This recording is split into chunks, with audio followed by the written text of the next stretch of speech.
네, 이 시간에는 내 안에 야곱이 있다 두 번째 시간입니다. 보이는 것보다 약속을 붙잡는 것이 승리입니다 라는 말씀의 제목으로 함께 은혜를 나누겠습니다. 우리가 지난주에 내 안에 야곱이 있다 첫 번째 말씀을 함께 나누고 우리가 세 가지의 이 질문을 스스로 해보고 한 주간 말씀과 기도를 통해서 하나님께서 주시는 답과 또 그 답을 통해 우리가 삶을 살아내고자 이야기를 했습니다. 여러분 한 주간 이 세 가지에 대해서 고민하고 혹시 기도해 보셨습니까? 나의 야곱스러움을 내려놓고 그리고 내가 하나님 앞에 더 나아가기 위해서 포기해야 될 것은 무엇인지, 그리고 다른 사람이 다 감사하는 감사의 제목이 아니라 또는 무언가를 해주셔서 감사한 것이 아니라 나에게 있는 하나님을 향한 기본적인 감사는 어떤 것이 있었는지 한 주간 생각해 보셨다면 그 은혜대로 또 그 결단대로 앞으로 살아갈 수 있는 우리 모두가 되시기를 축복합니다. 그래서 이 세 가지 질문에 대한 답과 또 우리가 지난주에 나눴던 말씀을 좀 기억하면서 계속해서 오늘 두 번째 말씀을 이어나가고자 합니다. 에서와 야곱은 어머니 뱃속에서부터 계속 다퉜어요. 그래서 리브가가 배가 산통이 되게 심했다는 말씀을 나눴습니다. 자, 먼저 쌍둥이 중에 먼저 나온 아이는 살결이 붉고 또 온몸이 털투성이이기 때문에 거칠다라는 의미를 담고 있는 에서라는 이름을 지어주었습니다. 그리고 나중에 나온 아이는 발꿈치를 잡고 태어났기 때문에 야곱이라고 이름을 지었습니다. 자, 그런데 이들이 장성했을 때 어떤 모습이었는지 성경에서는 이렇게 말하고 있습니다. 함께 읽겠습니다. 시작. 그 아이들이 장성함에 에서는 익숙한 사냥꾼이었으므로 들사람이 되고 야곱은 조용한 사람이었으므로 장막에 거주하니. 네, 딱 보기에도 에서와 야곱의 모습은 굉장히 달랐습니다. 자, 외모도 다르고요, 성장 과정도 달랐고요, 닮은 곳이 하나도 없었어요. 자, 에서는 사냥에 능숙한 들사람이 되었습니다. 흔히 말하는 이 스페인어로 마초 같은 사람이에요. 덩치도 크고 호탕하고 화끈한 스타일이죠. 자, 반대로 야곱은 어떻습니까? 오늘 본문에서 야곱의 성격과 기질이 조용한 편이었다라고 말해요. 들에서 막 사냥을 하고 남성다운 모습을 보여주는 것이 아니라 장막에 머물면서 요리를 하면서 어머니 리브가를 도와줬을 것입니다. 자, 쉽게 말하면 형이 들에서 들짐승들과 사투를 벌이고 잡아오면 그것을 맛있게 요리를 해준 사람이 바로 야곱이었다는 거예요. 자, 그런데 이 가정에 너무나 화목하고 또 이렇게 각자 맡은 일들을 잘하고 있는 상황 가운데서 문제가 있습니다. 뭐냐면 부모가 이 두 아들을 편애하고 있었다는 거예요. 28절에 보면 이삭은 에서가 사냥한 고기를 좋아하고 그를 사랑하고 리브가는 야곱을 사랑하였다. 자, 이삭과 리브가는 우리가 지난주에 말씀에 나눴듯이 결혼 후에 20년이 넘도록 아이가 생기지 않았습니다. 가문의 대가 끊어질 위기에 있었죠. 그런데 그때서야 바로 이삭이 하나님 앞에 간절히 기도합니다. 그래서 그 기도를 통한 하나님의 응답으로 자녀가 생긴 것이죠. 자, 그런데 그것도 한 번에 쌍둥이를 낳게 하셨어요. 문제는 뭐냐? 아버지 이삭은 에서를 더 사랑했고 어머니 리브가는 야곱을 더 사랑했던 것입니다. 자, 그렇다면 왜 이런 편애의 문제가 생겼을까를 곰곰이 생각해보면 우리가 지난주 말씀처럼 이삭이 왜 20년이 지나도록 아이가 생기지 않는데 간절히 기도하지 않았을까라는 것을 아버지 아브라함의 모습을 보고 추측을 했듯이 왜 이런 편애가 벌어졌을까도 이삭의 아버지 아브라함을 생각해보면 알 수가 있습니다. 자, 아브라함이 하나님께서 아들을 주시겠다고 하셨던 약속을 한 11년쯤 기다리다 지쳤을 때 하갈을 통해서 이스마엘을 낳게 되죠. 자, 그런데 그 결정이 하나님께서 말씀하신 결정이 아니었다는 것을 알게 돼요. 그래서 뭐가 생깁니까? 집안에 문제가 생기죠. 사라와 하갈 사이에서 계속 다툼이 벌어집니다. 결국 어떻게 됩니까? 하갈과 이스마엘은 광야로 쫓겨났어요. 자, 결국 이 이스마엘이 쫓겨난 후에 지금의 아랍 민족의 선조가 되었어요. 자, 유대인과 아랍인의 대립의 역사적 비극이 바로 여기서부터 시작이 된 것입니다. 자, 지금 우리가 이스라엘 예루살렘에 가보면 황금돔이라는 황금색 뚜껑을 하고 있는 무슬림 예배처가 있습니다. 원래 거기가 예루살렘 성전이었죠. 그런데 예루살렘 성전이 바벨론과 아수르에서 다 무너지고 서쪽 벽만 약간 남아있어요. 그거를 통곡의 벽이라고 부르죠. 유대인들은 그 서쪽 벽에 얼굴을 대고 토라를 외우면서 기도합니다. 이 성전을 회복해달라고. 자, 그런데 그 예루살렘 황금돔 중심으로 각 종교가 기독교, 유대교, 이슬람교 또 각자의 종교가 그 근처를 성지로 만들기 위해서 계속해서 다퉈왔어요. 특히 유대교랑 무슬림, 팔레스타인이라고 불리는 이 무슬림과 계속 충돌이 일어납니다. 실제로 전쟁을 일으키기도 했고요. 지금도 이스라엘과 팔레스타인이 계속해서 싸우게 되는 것을 보게 되죠. 바로 이 비극의 시작이 바로 아브라함의 잘못된 선택으로부터 시작이 되었다는 것입니다. 자, 이런 상황 속에서 100세 때 얻은 아들 이삭이 얼마나 귀했겠습니까? 그러니까 아브라함이 이삭을 편애했을 거예요. 이스마엘은 쫓겨났어요. 그러니까 이 이삭은요, 이스마엘에 대한 형이잖아요. 어쨌든 장자잖아요. 이스마엘에 대한 미안함과 죄책감이 있었을 거예요. 그래서 그런 마음을 갖고 있기 때문에 이 이삭은 장자인 에서를 사랑함으로써 그 빚진 마음을 좀 해소하지 않았나라는 것으로 추측을 해봅니다. 그리고 우리가 본문에서 읽었듯이 어쨌든 에서는 남자답잖아요. 리더가 될 만하죠. 사냥도 잘 해오고 장자로서 손색이 없는 거죠. 그러니까 당연히 아버지는 에서를 편애했을 것입니다. 자, 반대로 리브가는 이삭보다 더 편애했어요. 야곱을 훨씬 더 편애했습니다. 자, 오죽하면 아버지 이삭의 축복을 가로채기 위해서, 그러니까 둘째 아들 야곱에게 주게 하기 위해서 어떻게 합니까? 리브가가 나서서 야곱을 변장시켜요. 몸에다가 막 털을 붙이고 속입니다. 변장시킵니다. 그렇게 장자의 축복을 빼앗겼던 에서가 야곱을 죽이려고 하죠. 바로 그때 리브가가 야곱을 어디로 보냅니까? 이제 야곱의 인생의 고난의 시작인 외삼촌 라반의 집으로 보냈어요. 그렇게 편애하고 사랑했던 야곱을 리브가는 그 이후로 무려 20년 동안 보지 못하는 상황이 벌어지게 된 것입니다. 자, 이런 내용들이 쭉 펼쳐지다가 갑자기 분위기가 전환이 됩니다. 오늘 이 본문 창세기에서 말하고 싶은 내용이 이제부터 등장을 하게 되는데요. 우리 창세기 25장 오늘 본문인 29절과 30절을 같이 한번 읽어보겠습니다. 시작! 야곱이 죽을 쑤었더니 에서가 들에서 돌아와서 심히 피곤하여 야곱에게 이르되 내가 피곤하니 그 붉은 것을 내가 먹게 하라 한지라. 그러므로 에서의 별명은 에돔이더라. 에돔이라는 말이 불다라는 뜻이에요. 야곱이 죽을 만들고 있습니다. 사실 야곱이 요리에 취미가 있었겠죠. 장막 안에서 어머니를 도왔기 때문에. 그러나 오늘 본문의 전체적인 맥락을 보게 된다면 야곱이 죽을 쑤었더니 라는 말은 뭔가 평소와 다른 목적이 있었다는 것을 알 수가 있습니다. 단순하게 형이 사냥하느라고 피곤할 것 같으니까, 힘들 것 같으니까 사랑하는 형에게 이 죽을 줘야지 라고 끓인 것이 아니었어요. 자, 야곱은 뭐에 관심이 있습니까? 형이 이 죽을 먹고 회복되는 것이 아니라 형 에서가 가지고 있던 장자권에 관심이 있었던 거예요. 자, 왜 그러냐면 이 당시 족장 시대의 장자권이라는 것은 어떤 특권이 있었냐면 부모의 재산을 상속받을 때 2배의 몫을 받을 권리가 있습니다. 그리고 아브라함이 족장이잖아요. 그리고 이삭이 족장이잖아요. 그러므로 에서도 장자도 족장이 될 수 있는 자격이 주어진다는 거예요. 안 그래도 어떻게든 먼저 태어나려고 형 에서의 발꿈치를 붙잡고 태어났던 야곱인데 뱃속에서도 서로 막 그렇게 싸웠는데 그 귀한 장자권이 형한테 간다는 것이 야곱의 입장에서는 좀 억울했을 것입니다. 그래서 야곱은요, 늘 어떻게 하면 그 장자권을 내가 가질 수 있을까라고 고민했던 것 같아요. 성경에서 야곱을 조용한 사람이라고 표현하고 있지만 조용한 그 시간에 야곱은 늘 장자권을 뺏어올 생각을 했던 것입니다. 자, 그런데 형의 행동 패턴을 보니까, 생활 반경을 보니까 야곱에게 이 장자권을 뺏을 어느 정도의 답이 나오게 됩니다. 자, 형 에서를 보니까 형은 늘 사냥에 몰두해요. 사냥에 죽고 못 살아요. 장자권에는 별로 관심이 없다는 것을 알게 됩니다.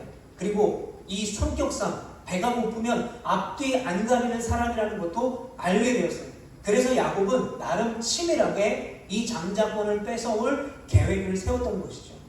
자, 오늘 본문의 그날따라 에서가 사냥이 힘들었는지 평소보다 더 피곤했다라고 기록하고 있어요. 야곱이 죽을 쏘더니 에서가 들에서 돌아와서 심히 피곤하여 라고 말하고 있습니다. 자, 여기서 피곤하다라는 말을 원어로 보게 되면 어떤 의미를 가지고 있냐면 육체적인, 그러니까 단순한 육체적인 피곤이 아니라 정신적으로도 굉장히 피폐한 상태를 뜻하는 말을 사용하고 있습니다.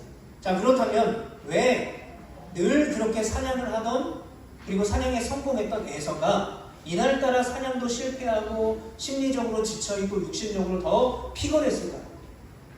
바로 사냥에 실패했기 때문에 그래요. 오늘 본문에는 이 에서가 사냥을 성공했는지 실패했는지가 나오지가 않습니다. 정확하게 기록하고 있지는 않으나 우리가 오늘 본문을 맥락을 쭉 보면 만약에 에서가 사냥을 성공해서 사냥감을 갖고 왔다면 거만하게 거들먹거리면서 야곱에게 그 사냥감을 던져주면서 야, 이거부터 요리해와 라고 했을 거예요. 야곱이 끓이고 있던 죽에는 관심이 없어질 것입니다. 왜요? 더 많은 맛있는 고기, 사냥감을 잡아왔기 때문에. 그런데 그날따라 사냥감을 잡지 못했던 거예요. 그러니까 뭐랄까? 평소보다 배가 더 고픈 건 아닌데 이런 정신적인 스트레스와 사냥이 실패했다라는 생각 때문에 뭔가 막 더 먹고 싶었던 그때였어요. 자, 바로 그때 장막에 돌아왔는데 그때 야곱이 마침 냄새를 막 맛있는 냄새를 풍기면서 죽을 끓이고 있었던 거죠. 이 제가 다니던 중학교 아직도 기억나는데요. 제가 다니던 중학교가 시장 안쪽에 있었어요. 근데 문제는 중학교, 고등학교 건물은 괜찮은데 중학교 건물 뒤에 뭐가 붙어 있냐면 중국집이 붙어 있었어요. 10시가 넘잖아요. 그러면 짜장면 볶는 냄새가 교실로 막 너무 와요. 그때는 밥 먹고 돌아서도 배고픈 때 아닙니까? 중학교 때. 그러니까 짜장면 냄새가 진동하는데 얼마나 먹고 싶은지. 그리고 여러분 혹시 이렇게 라면 끓여 먹을 때 가족에게 물어보잖아요. 혹시 내가 라면 끓일 건데 먹을 거야? 죽어도 안 먹겠다고 하죠. 절대로 안 먹겠다고 하죠. 그런데 꼭 안 먹겠다고 하고 와서 한 입만 달라고 합니다. 근데 한 입만 달라고 하는 게 그게 한 입이 아니잖아요. 두 입, 세 입만 먹잖아요. 그러면 진작에 얘기했으면 두 개 끓이지 왜 하나만 끓여서 못 먹게 하냐고. 그렇게 되잖아요. 이유가 뭘까요? 왜 배가 고파질까요? 안 먹는다고 하는데 왜 먹게 될까요? 냄새 때문에 그래요. 냄새가 후각으로 들어오면서 이게 그 음식이 맛이 생각나는 거죠. 그러면서 먹고 싶은 욕망이 생기는 것입니다. 여러분, 야곱이 끓인 죽이 그날따라 사냥에 실패하고 너무 지친 에서에게 냄새가 너무 좋게 났어요. 입안으로 뭐라도 때려놓고 싶었던 그 에서가 바로 먹을 수 있는 그 죽에 관심을 보이기 시작합니다. 그때 야곱이 뭐라고 말하냐면 이렇게 말해요. 야곱이 이르되 형의 장자의 명분을 오늘 내게 팔라. 쉽게 말해서 형 이거 죽 먹을 거면 장자의 명분을 내게 팔아. 그럼 내가 죽 줄게. 야곱이 위협을 무릅쓰고 이렇게 말할 수 있었던 것은 형 에서가 사냥도 실패했고 그리고 가장 배고파 보였기 때문에 그래요. 사실 사냥에 실패한 형이라면, 보통의 형이라면 동생의 뒤통수를 한 대 때리면서 야 그냥 내놔, 뭘 무슨 장자권이야 하면서 혼을 냈을 거예요. 그런데 에서는 지금 피곤하고 지쳐있고 배가 너무 고픈 상태입니다. 그러다 보니까 야곱의 작전에 넘어가 버렸어요. 뭐로 말해요? 에서가 이르되 내가 죽게 되었으니 이 장자의 명분이 내게 무엇이 유익하리요. 배고픔의 본능을 이기지 못하는 것입니다.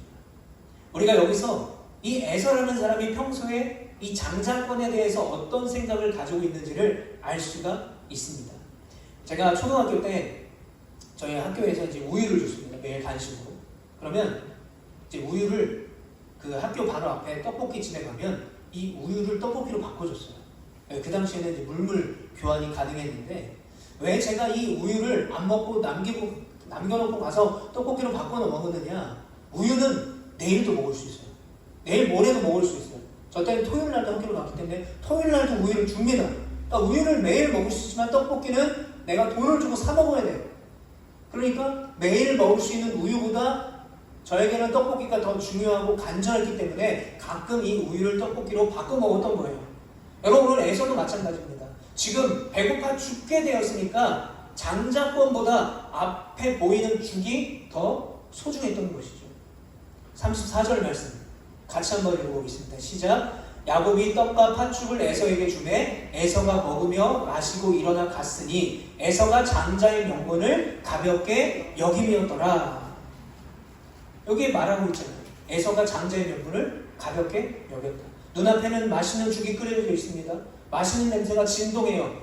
그러니까 당장 장자권은 눈에 보이지 않죠. 만질 수도 없죠. 장자권은 먹을 수도 없습니다. 그러니까 배고픔에 지쳐있는 에서에게 장자권은 득이 되지 않아요. 그러니까 장자권이랑 죽을 바꿔버린 거죠. 쉽게 말하면 장자권을 팔아버린 것입니다. 여러분, 우리가 신앙생활 하다 보면 이렇게 애서가 같을 때가 있어요. 하나님의 약속이 때로는 너무 멀리 있는 것 같아 보입니다. 손에 잡히지도 않고 보이지도 않아요. 이게 언제쯤 이루어질까? 소망이 없을 때가 있죠. 제가 소명과 그 부르심에 순종해서 개척교회를 시작했지만 저도 애서와 같은 마음을 느낄 때가 너무나 많아요. 조급함 때문에, 낙심 때문에. 하나님, 이게 맞아요? 하나님, 이렇게 하는 게 하나님이 정말 원하신 건가요? 때로는 초라해 보이고 때로는 미래가 보이지 않는 상황 속에서 저를 향한 그 부르심에 대해서, 또 저를 그리스도인으로 부르신 그 그리스도인의 정체성에 대해서 놓칠 때가 참 많은 것 같아요. 왜요? 눈에 보이지 않기 때문에, 손에 잡히지 않기 때문에, 당장 이루어지지 않기 때문이죠. 오늘 본문의 에서와 같아요. 이날따라 이상하게 사냥감이 안 잡힙니다. 에서가 뭐라고 생각하겠습니까? 내가 늙었나? 내 사냥 실력이 줄었나? 내가 이제 사냥을 잘 못하는 사람이 돼버린 건 아닐까? 라는 자괴감이 생기게 되는 거죠. 그러나 어떻게든 사냥감을 잡으려고 소득 없이 뛰어다녔지만 잡지 못했죠. 최선을 다해서 사냥을 했던 그 모습이 있었는데 실패했어요. 그러니까 피로감과 허탈감이 몰려오는 것이죠. 여러분, 우리의 인생에도 이런 허탈과 무력감이 존재해요. 열심히 뛰어다녔는데 아무런 소득이 없습니다. 내가 예전에 잘했던 게 지금은 잘 되지 않아요. 내가 예전에는 잘할 수 있다고 믿었던 것이 내가 이제 잘 못하는 사람이 되었던 것을 인정할 수가 없게 되는 것이죠. 그런데 여러분, 이런 문제는요, 오늘 본문에 이 과거 구약시대에 에서에게도 있었지만 2000년 전에 신약시대에 초대교회 성도들에게도 갖고 있었던 문제였어요. 왜요? 로마가 계속 핍박합니다. 예수를 믿는 사람을 사자 불에 집어넣어요. 당장 죽음은 눈앞에 있는데 예수님께서 약속하신 부활의 소망은 보이지 않는 거죠. 그래서 바울 사도가 로마서에서 계속해서 반복하고 강조하고 있는 말씀이 있어요. 그게 뭐냐면 로마서 8장 24절, 우리가 소망으로 구원을 얻었음에 보이는 소망이 아니니 라는 거예요. 보이는 것은 고난이죠. 보이는 것은 핍박이었어요. 그러나 보이는 것은 소망이 아니니까 보이지 않는 것을 기다리고 인내할 것을 요구했던 것이죠. 무슨 말씀입니까? 맛있어 보이는 팥죽 같은 것이 우리에게 진짜 소망이 되지 않는다는 거예요. 인류의 죄가 어떻게 시작이 됐습니까? 먹음직도 하고 보암직도 하고 탐스럽기도 한 열매를 하나님이 먹지 말라고 하셨어요. 그런데 임의대로 먹었어요. 왜요? 보암직하기 때문에, 탐스럽기 때문에, 먹음직하기 때문에 먹었어요. 왜 먹었을까요? 하나님처럼 되고 싶었어요. 더 나아가서 하나님이 돼서 하나님의 없는 인생을 살려고 했던 것이 인류 최초의 죄의 시작이었습니다. 그렇기 때문에 이런 죄의 유혹은요, 지금 우리에게도 있어요. 하나님의 때를 기다리지 못하고, 인내하지 못하고, 소망하지 못하고 내 마음대로 살고 싶은 거예요. 내가 하고 싶은 대로 살고 싶은 거예요. 왜요? 기다리는 게 어려우니까. 소망을 갖고 보이지 않는 소망을 바라보는 게 너무 힘든 거예요. 근데 마귀가 가장 좋아하는 건 뭐냐? 하나님 없이 살려고 하는 우리의 모습이에요. 내 마음대로 하고 싶어하는 우리 욕망대로 살아. 야, 욕망대로 살아. 이게 마귀의 유혹입니다. 예전에 제가 지하철에서 이런 시를 본 적이 있습니다. 제목이 뭐냐면 김치가 되려면 이라는 시예요. 제가 한번 읽어드리겠습니다. 배추가 김치로 변신하려면 여러 번의 죽음을 거쳐야 한다.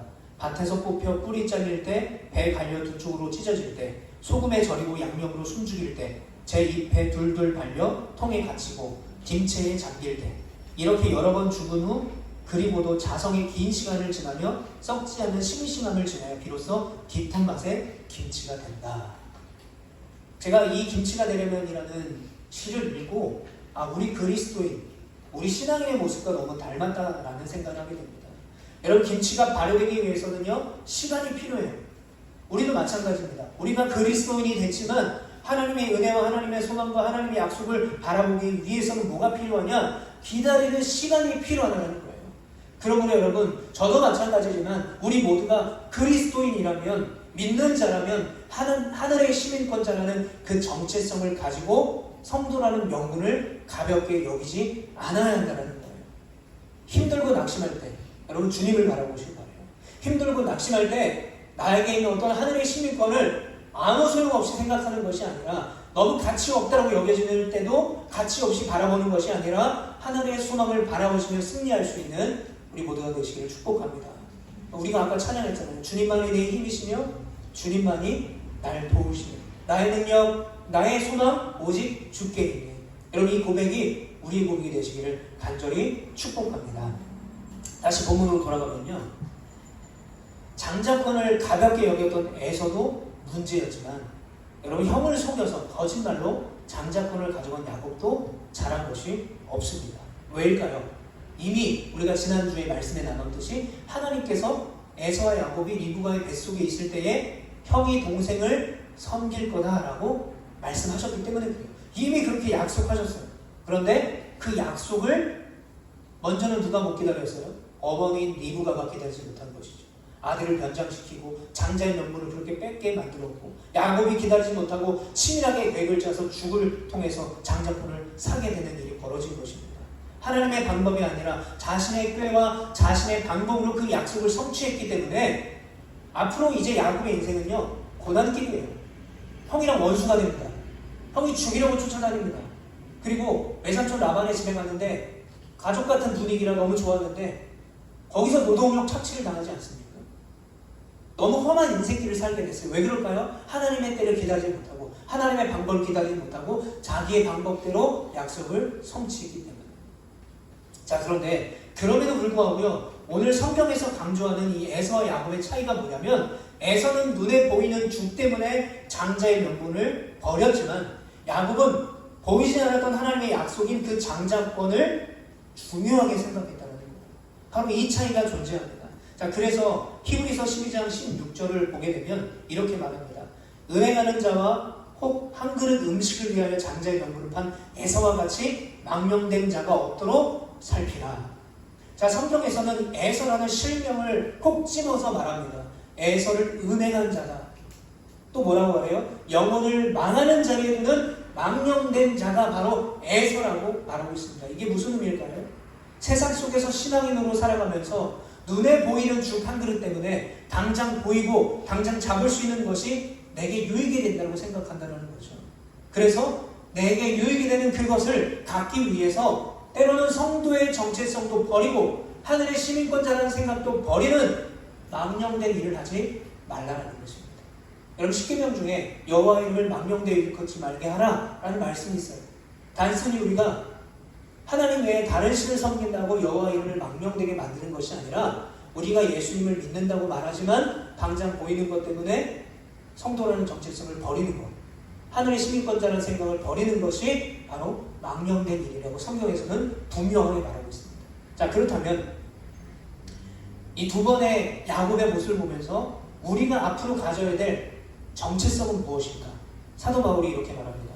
우리 다 같이 한번 읽어보겠습니다. 고린도후서 6장 9절부터 10절까지 말씀, 이 말씀을 읽고 이제 말씀을 정리하도록 하겠습니다. 시작. 무명한 자 같으나 유명한 자요, 죽은 자 같으나 보라 우리가 살아있고, 징계를 받은 자 같으나 죽임을 당하지 아니하고, 근심하는 자 같으나 항상 기뻐하고, 가난한 자 같으나 많은 사람을 부유하게 하고, 아무것도 없는 자 같으나 모든 것을 가진 자로다. 아멘.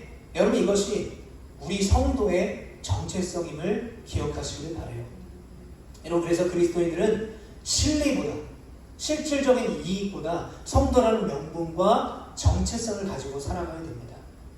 왜 그렇게 살아가야 될까요? 그 삶에는요, 반드시 하나님의 인도하심과 하나님의 약속을 지키시는 신실하신 하나님의 은혜가 있기 때문입니다. 여러분, 에서는요, 팥죽 한 그릇 때문에 장자권을 버렸어요.